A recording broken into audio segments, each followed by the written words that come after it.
Salve, galera do futebol, bem-vindos a mais uma edição do nosso programa. Hoje nós vamos falar de Brasileirão, mas do Brasileirão 2025 vamos falar pouco. Na verdade, nós vamos falar da origem do Brasileirão. Quando é que começou?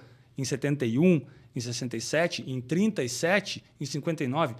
Hoje nós vamos destrinchar esse assunto com a presença de um convidado ilustre. Ele foi o criador da página Velho Futebol no Instagram, que hoje conta com quase 42 mil seguidores. Sem mais delongas, eu vou apresentar então o nosso convidado, Eduardo Capelari, Eduardo do Velho Futebol. Seja muito bem-vindo. Tudo bem, obrigado pelo convite, Felipe. Obrigado pelo ilustre, né? Não é para tanto, mas estamos aí fazendo nosso trabalho aí da página do Velho Futebol, né? Uma página que eu criei no Instagram em 2017, então já estamos aí com praticamente 8 anos. A gente tinha página no Facebook anteriormente, com conteúdo mais literal. Na verdade, quem tocava ela era meu irmão, e eu, no crescimento do Instagram, resolvi criar o Velho Futebol no Instagram, trazendo bastante conteúdo, muitas coisas que eu vivenciei acompanhando futebol ao longo da minha vida, e acho que foi um projeto legal que está crescendo e está dando certo. Tem bastante público ali na página. Que legal saber já demais esse bastidor e essas maravilhas que a internet proporciona, né? Que até tu já me contaste lá no primeiro dia que a gente conversou e essa semana também. Alguns posts alcançaram muita gente e outros pessoas especiais, né?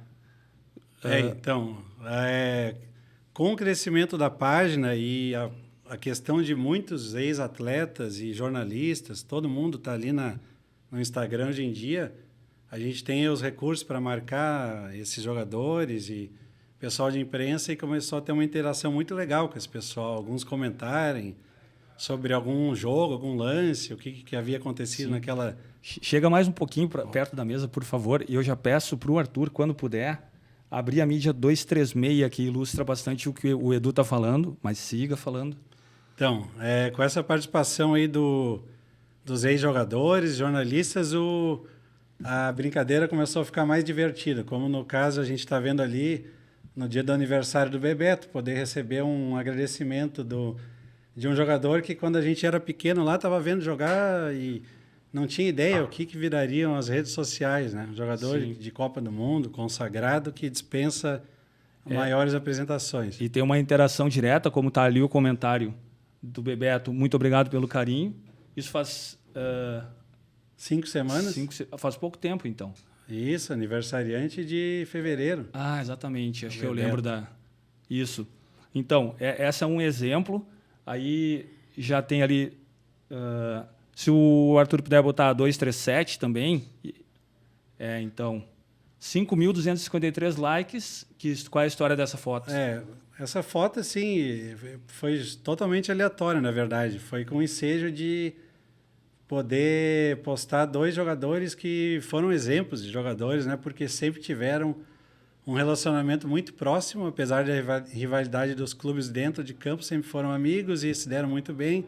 Estiveram juntos na Copa de 78 e, são 2 baita seres humanos, né? O saudoso Roberto Dinamite, que já não está mais entre nós, e o Zico também, que é muito gente boa, também já participou de algumas postagens também, curtindo ou agradecendo. Ah, que demais. Aí, acho que a gente pode seguir até com a 238 também, por favor, Arthur. Aí, conta dessa.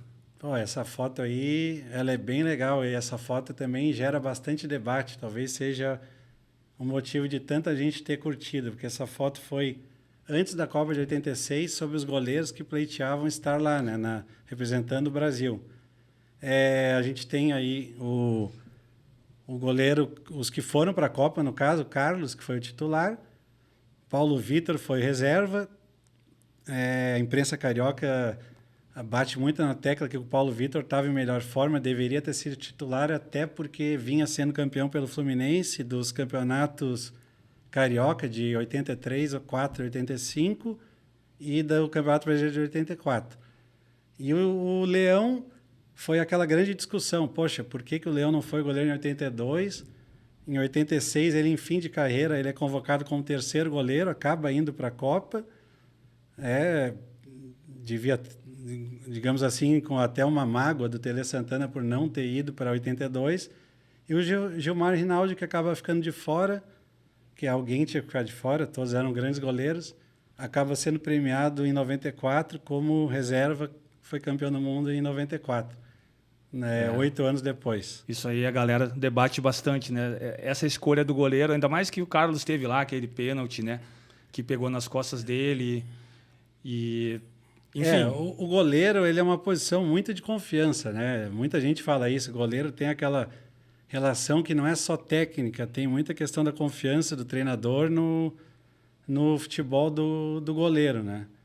E o Carlos, realmente, ele vinha em grande forma, só que ele jogava na Ponte Preta, nos anos 70, que, claro, para os mais novos, a Ponte Preta tem um tamanho, mas para nós já um pouco mais antigos, assim, a Ponte Preta era muito forte nessa época, apesar de ter sempre batido na trave.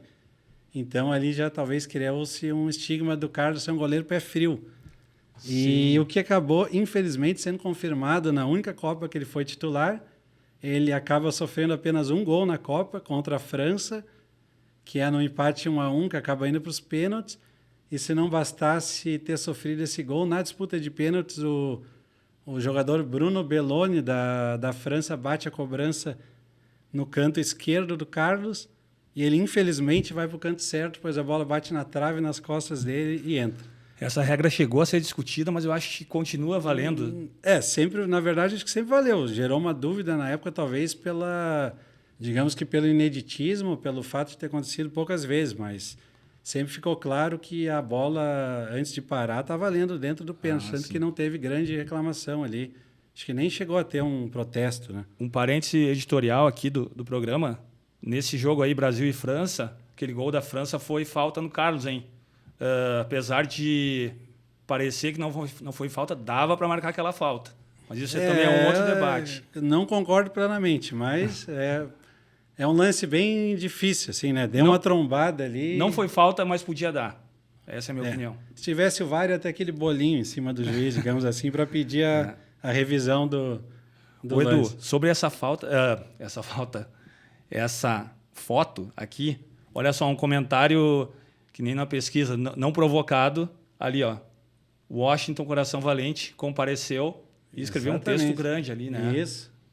Pô, que legal. Ele falou que não conheceu o Carlos, que o Paulo Vitor é um grande amigo dele. Leão falou aquilo que eu já havia falado, foi o primeiro treinador o primeiro treinador a convocar ele para a seleção, não sabia desse fato, ou seja, vivendo e aprendendo com a própria página, e o Gilmar foi empresário dele. Bah. E o Gilmar foi cortar nessa oportunidade e tornaria-se campeão mundial da Copa de 94, muito bem colocado. Corroborou a tua percepção. E pelo aquele ditado que diz que os últimos serão os primeiros, né? É verdade. Aí, depois disso, tem uma foto, ainda não solta, por favor, Arthur, porque a gente já vai entrar no tema Brasileirão, hein, galera? Mas aqui o Velho Futebol, a página Velho Futebol é um mundo em si mesmo. Vocês estão vendo, né? Mas então aqui, tu tem um artefato aí para mostrar, não tem? Uma camisa. Opa, com certeza. Camisa de cunho pessoal? Exatamente. Pode mostrar para a câmera aqui, ó. Então, essa camisa aqui tem uma história particular, né? Isso, pode mostrar ali. Aqui atrás, camisa 11. Que tem um autógrafo. Essa camisa é do João Paulo, ponta esquerda. Aqui está autografado. O João Paulo, jogador que foi revelado pelo São Cristóvão. Jogou no Santos pela primeira geração dos meninos da Vila, que também temos o ping-pong card dele. Para quem não conhece, os mais novos. E o João Paulo fez sucesso no Santos com a primeira geração dos meninos da Vila, que foi o primeiro grande time pós-Pelé que o Santos teve. Jogava João Paulo, Newton Batata, Joari, e foi campeão paulista. E anos depois ele acabou indo para o Corinthians, eu acredito que tenha sido depois de uma passagem pelo Flamengo. Ele foi para o Corinthians por conta de já ter sido jogador do técnico Chico Formiga, o técnico do Corinthians na ocasião, e os dois, acredito que radicados em Santos, moravam lá. Eu estava passando férias em Santos e quando estava dentro da casa da minha avó, veio uma das minhas tias correndo me chamar para dizer que tinha um jogador do Corinthians lá embaixo. E daí conheci ele pessoalmente. Depois ele viabilizou essa camisa através do técnico Chico Formiga, que por coincidência morava no mesmo prédio da minha tia. Nem ela sabia. Ah, sim. Então ele autografou essa camisa e seguiu a vida. Joguei com ela, jogava minhas peladas. A criança de 10 anos não ia guardar uma camisa dessa, autografada, ia usar. E depois da página, com o fato de a filha do João Paulo, que eu encontrei numa postagem dele, que eu havia marcado ele, chamei ela em box e combinei de, quando fosse para Santos, reencontrá-lo. E esse encontro ocorreu agora. A questão de 2 semanas atrás, aí está a foto, e foi muito gentil o João Paulo, agora mais do que um ex-jogador e agora um amigo também. A gente troca ideia aqui quase que diariamente. Foi ali, tiramos uma foto, batemos um papo, boas histórias da bola e também já refez o autógrafo. Agora vai seguir. Ali na imagem eu acho que a camisa estava sem o autógrafo e exatamente. Mostrar agora de novo, depois, o pessoal vai reparar. Depois ele autografou. O João Paulo comentou bastante ali do fato dele estar ali, digamos, morando em Santos e ter jogado no Corinthians, né? Até brincou que o pessoal ali implica um pouco com ele, né? Porque o Corinthians é o maior rival do Santos, né? Uhum. E só que ele falou assim, como eu joguei muita bola no Santos, então o pessoal aqui me respeita. Mas ele, eu não sei, eu acho que ele tem uma leve queda pelo Coringão, né? Não ficou claro isso, mas está ali. Quem fala Coringão já faz saber para que time torce, né? Isso é uma coisa bem... Como é que eu vou te dizer? Eu fiquei muito tempo na página sem falar sobre o time que eu torcia, né? Uhum. Até que um dia também eu tive uma situação inusitada e realmente o seguidor ele tinha razão. Eu não vou lembrar o time, eu esqueci de postar falha grave do aniversário de algum clube. Se não me engano, foi até o Palmeiras. Daí ele falou, pô, administrador, eu sei que tu torce pro Corinthians, mas tu não pode deixar passar a coisa dela. Eu falei, com certeza, tem toda a razão. E comentei ali em inbox. E essa foto eu resolvi compartilhar ela porque, cara, hoje em dia todos os jornalistas estão aí, todo mundo tem time, né? Muitos deles falaram e acho que virou uma coisa mais comum dos dias atuais também. Tipo, revelações. Eu torço para tal time esses dias. Quem foi que revelou até que torcia para o Inter? Acho que foi o Paulo Brito. Paulo Brito. Até brincaram, assim, para surpresa de 0 pessoas, né? Exatamente. Até eu já sabia disso, já tinha jogado bola com ele. Aí mas, o cara, depois do chá de revelação, tem 2 caminhos. Ou ele vira mais identificadão, ou tem aquele approach de Cláudio Cabral, que foi colorado desde sempre, mas conseguia comentar e interagir com as 2 torcidas, né? Mas, enfim, eu sou mais partidário desse até. Na verdade, no meu caso, como eu gosto muito de futebol, eu vivo brincando com isso. Não é que eu goste dos rivais, mas para mim, eu tenho interesse e apreço pela história de todos os clubes. Então, tem um espaço aí para falar bem e contemplar todas as torcidas. Não tem esse problema do fato da paixão. Até já boto uma marca aqui nesse momento do programa para eu lembrar lá na edição. Eu vou colocar a foto de um dos nossos patronos. Um é o Didi, que está ali atrás, ali no porta-retrato, e o outro é uma página do Manual do Zé Carioca, que ele está com uma camiseta com todos os escudos e time do Brasil. Ele diz, bolei esse uniforme em homenagem a todos os times do Brasil. Esse é o espírito nosso aqui, eu vejo que é compartilhado pelo velho futebol tu falou, também. Até lembrei de uma história, quando o Falcão estava para voltar para o Brasil, fizeram também numa placar, uma reportagem que ele vestiu a camisa, agora não vou precisar, mas eu acredito que tenha sido dos 12 grandes clubes do Brasil, né? Os 4 do Rio São Paulo, os 2 de Minas e do Rio Grande do Sul. Colocaram a foto, acho até que ele teve que usar a camisa do Grêmio, então, nesse caso, mas depois a gente pode até verificar. Verdade. E acabou que ele veio jogar no São Paulo, né? O Rei de Roma acabou jogando no São Paulo, onde inclusive conquistou o Campeonato Paulista de 85. Verdade, precisamente. Com os menudos do Morumbi, né? Sidney, Silas, Miller, Careca, e Zé Teodoro na lateral direita.